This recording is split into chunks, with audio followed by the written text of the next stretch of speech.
What is the difference between a human and an animal? Some people want to say, not much. Matter of fact, some people want to say that animals are better than humans. Look who's destroying the world. It's human beings, not animals. They're peaceful, they're loving, they're wonderful. Others say, what do you mean? A human being has intelligence. Yeah, but intelligence to what? Destroy. Has freedom of choice, freedom to do bad.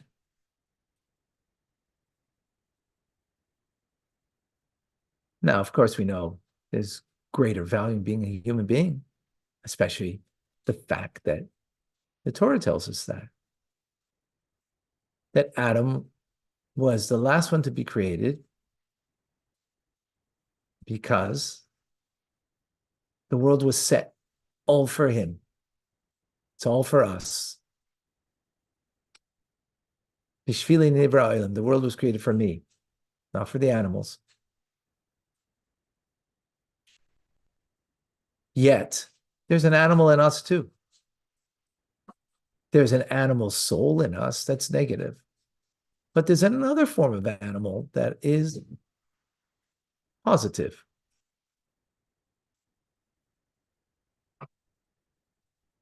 Welcome to Tanya Today.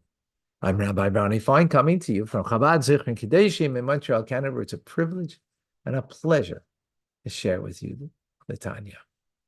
We conclude today chapter 38. And in one word, kavana, intent, mindfulness, something that distinguishes the human being from all of the rest of the creation. We can have a mindfulness, can use our minds to have intent in the mitzvahs that we do, the good that we do. As we've explained in this chapter, doing the act of a mitzvah, the command of God to give charity, visit the sick, right? Got to use your legs to go visit the sick. Got to use your hand to extend yourself to give charity. You've got to use your arm to put on tefillin. Got to use your mouth to eat something kosher or to eat on Shabbos, a meal. Those are acts that in and of themselves is a bond to God when you're doing his thing. Yet the bond is much more illuminated when it's done with kavana, with intent. With intent.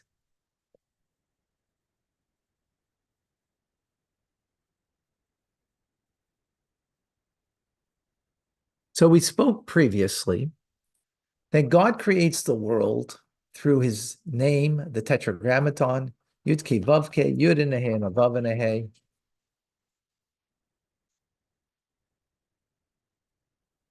Don't have it here.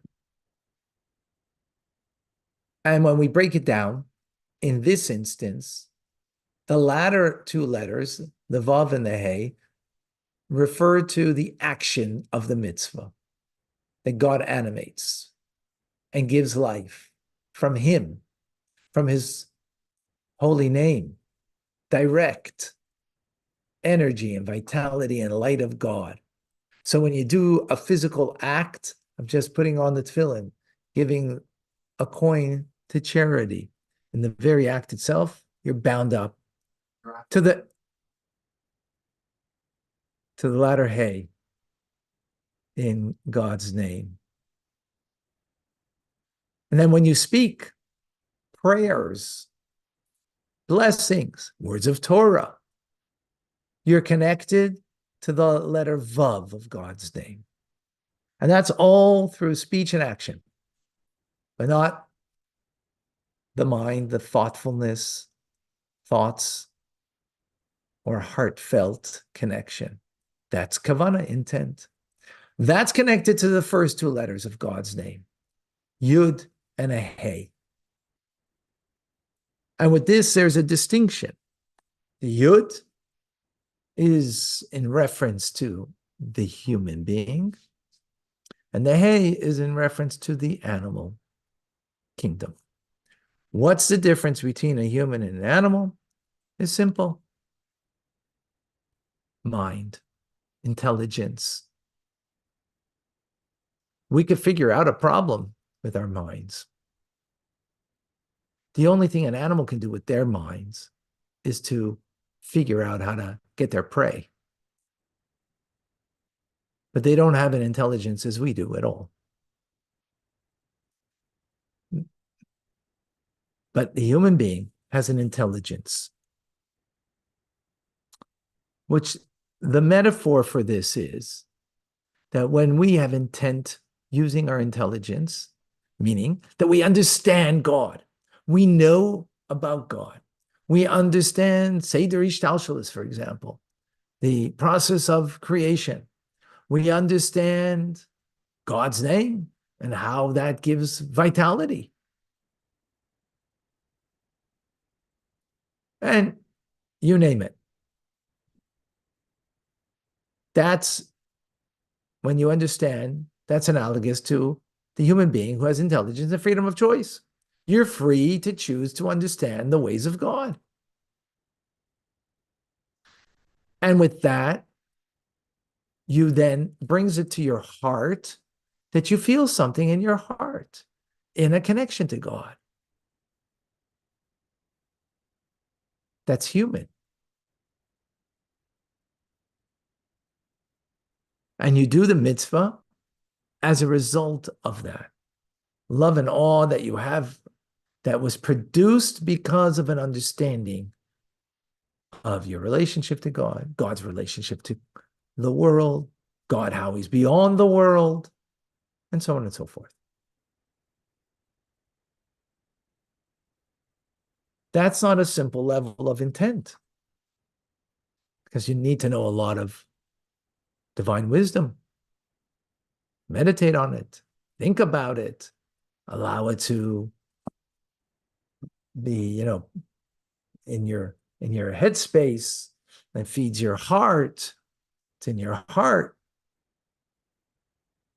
That's the nature or the uniqueness of a human being. The mind brings something to the heart senses it and feels it, and now you do the mitzvah with that intent of connection. That's not most of us. That's not me. For the maybe might be an odd time, but for the most of us is the second path, the letter Hey in the Tetragrammaton, the first letter Hey, which is the vitality's force source of the animal kingdom. And what is difference with an animal? Animal lives by instinct and only instinct. That's why a lion can't wake up this morning and say, I don't want to be king of the jungle. I don't want to be ferocious anymore. I want to be a sweetheart. I want to be a living sweetheart. I want to be man's best friend. And I just want to, stay close to man and I won't bite off his head. Not happening. Why? Because there's no freedom of choice. That's based on an intellect that can overcome a feeling that a person has. An animal is just what it is. A lion is just a lion. A dog is just a dog. And will be that. Meaning, it is a creature that is following its instinct. So what does it mean over here? Because this is in the context of kavana, of intent. An instinctual intent means as follows. We have in our heart, in our soul, an avam siteres, a hidden love of God. That is the natural natural way of the soul to want to be bound and connected with the divine, with God. That's its natural habitat. Of course, it's not revealed until we reveal it. It's hidden within us, and we need to allow it to emerge. So yeah, there has to be some effort to allow that truth of me, of my soul, to emerge. So, and that's my natural uh, inclination of my soul, is to be bound up. So is it my mind that's going to bring this about? Well, not really. You know, you got to use your mind somewhat, but it's bringing out the recesses of your heart, um, that you want to be connected with the divine, not because you understand and not because you're really feeling it, but you know, you're aware that this is truth. This is really what you want, even though you're not really feeling it and not really completely aware of it. Why do you want it? Because that's the truth of your soul. And you're enough connected to your soul that you are ready to do this mitzvah with this intent.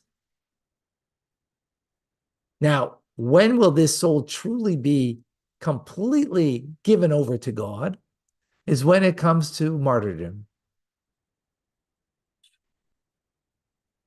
right? That you'll give up because you cannot be disconnected from who you are, what you are as a Jew, and from your connection to God Almighty. It's totally united. That's the only thing that you want. Now, that's complete at that moment. That's dying for God, but that's not the point over here. But that's where we can see it in full force. The inner truth of my soul emerging in full force. Now we got to live with God through the mitzvah. So that means that I now do the mitzvah with a natural love that my soul has, a natural sense of fear that I don't want to be disconnected from my source. And that will then lead me to turn away from negativity, from evil, and to do good. So thinking merely of this notion that I want to be attached, I don't want to be disattached. I want a connection. I don't want to be disconnected, right? Because that's the nature of my soul. Just like the nature of an animal is to be an animal, well, the nature of the soul is this is what it wants. And therefore, again, without great deep awareness of God and God as creator, God in my life, without that deep awareness that brings it to a heartfelt feeling in my heart of love and awe, here it's not that way. That's why it's analogous to an animal, because an animal doesn't have intelligence or freedom of choice. Right? What is an animal? Its emotions are fear of things that are harmful for it and love for the things that are pleasing for it. That's animal, right? That's natural. That's not a product of intelligence or understanding. So that's the example, the natural love and fear that's hidden in the heart of the Jewish soul, not a product of intelligence of choice, but it's an inheritance that comes from our patriarchs. It's a natural instinct of the Jewish soul. As learned in chapter 18 previously, of natural instinct that will lead us to ultimately to martyrdom because of the natural instinct. Here, we're not talking about martyrdom. We're talking about living for God, meaning with this intent, I do a mitzvah of God. I give charity. I pray. I observe the Sabbath, the Shabbos. So to summarize, there's two ways that we can have kavana, two manners. One is through the mind that brings something to the heart, a, a feeling in the heart, understanding with your mind, with your intelligence, freely choosing to understand the greatness of God, the truth of God. God is creator. God is my personal God. Who cares about me? All of those things and much more. Bring that into your heart. Think about that. Or think about the particular mitzvah that you're going to engage in and what that means about a divine connection. And then that feeds you. And that with that intent, with that kavanah, you now do the mitzvah. Analogous to the human being, which in the Tetragrammaton, letter Yud. And there is how most of us are going to do it. We're aware that inside of me, I have a piece of God that wants to be attached and not disattached, knows that what's good for me is the bond and the connection, and it's not good to be disconnected. And with that, I do the mitzvah because this mitzvah now will bring me an attachment.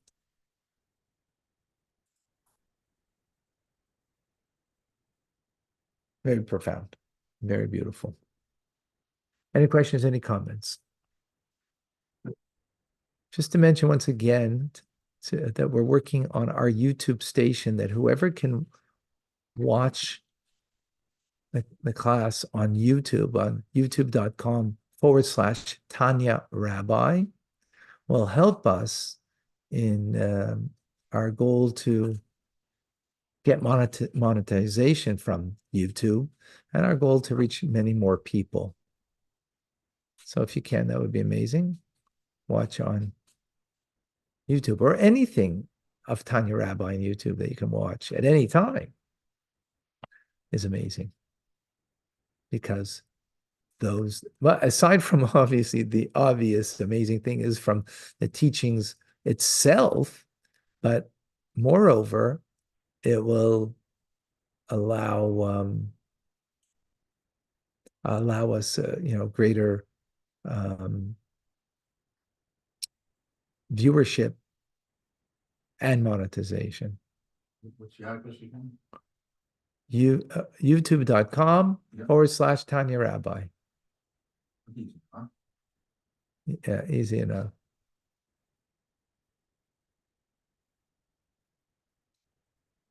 I don't see any questions.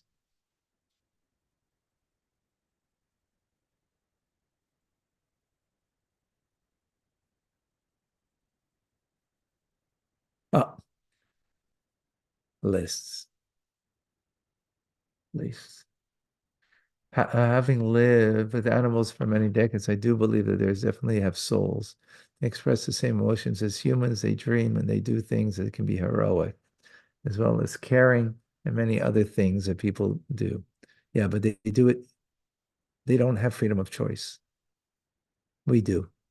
Now, many times we abdicate freedom of choice and we act like an animal. That's what it means to be like an animal. Abdicating freedom of choice. Freedom of choice means I don't have to bark at you. I have the choice to speak to you nicely. A dog doesn't have a choice. It will bark when it perceives a threat. You perceive a threat, you don't have to bark. You could speak nicely to the person, or speak sternly, but, in control. The animal, the dog is kelev, kulei lev, all heart in Hebrew. And they're not in control. They can't choose how to respond. They respond instinctually. Now, many people do that. Many people do bark. Maybe not like a dog, but, the human bark at people. They bark orders, as the saying goes, right? But that's someone who's abdicated their choice and not living with the freedom of choice that a human being has.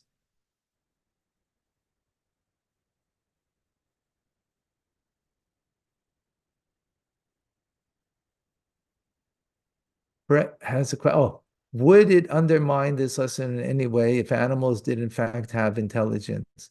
No, I didn't. Of course they have intelligence. I said they have intelligence, but their intelligence is there to serve their instinct. So the lion is figuring out with their intelligence, how am I getting lunch today? Right? It's not figuring out, hmm, how do I make the moral choice between this or that? Not choosing between this and that. There's no this and that. There's just, how am I going to get lunch today? And it uses its intelligence, right?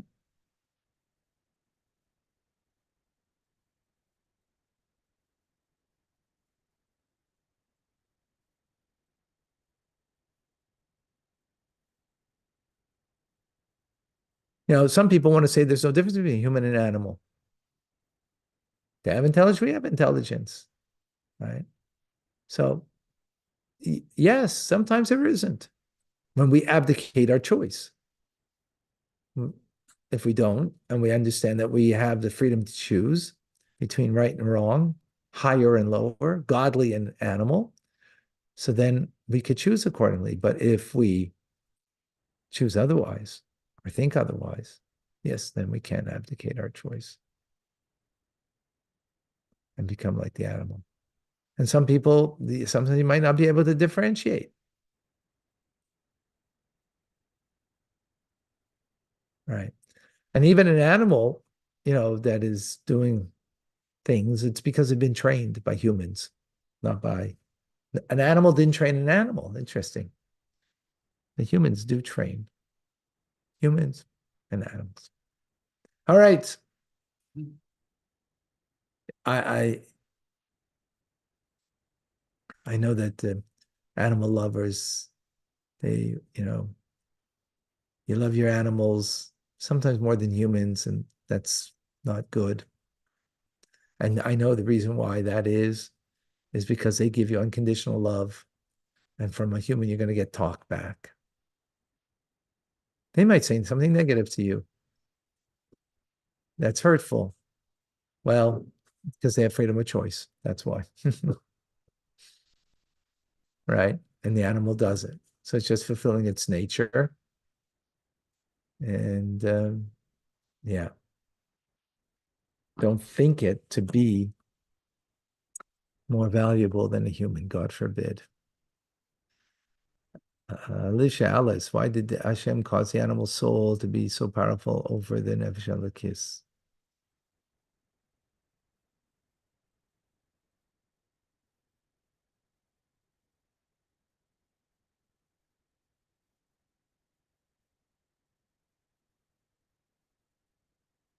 All right.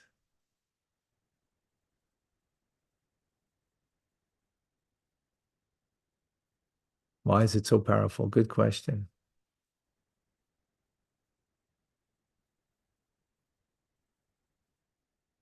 Why is it so powerful? In order to bring out more power in us, to give us more freedom of choice. That's actually why the animal soul is so powerful.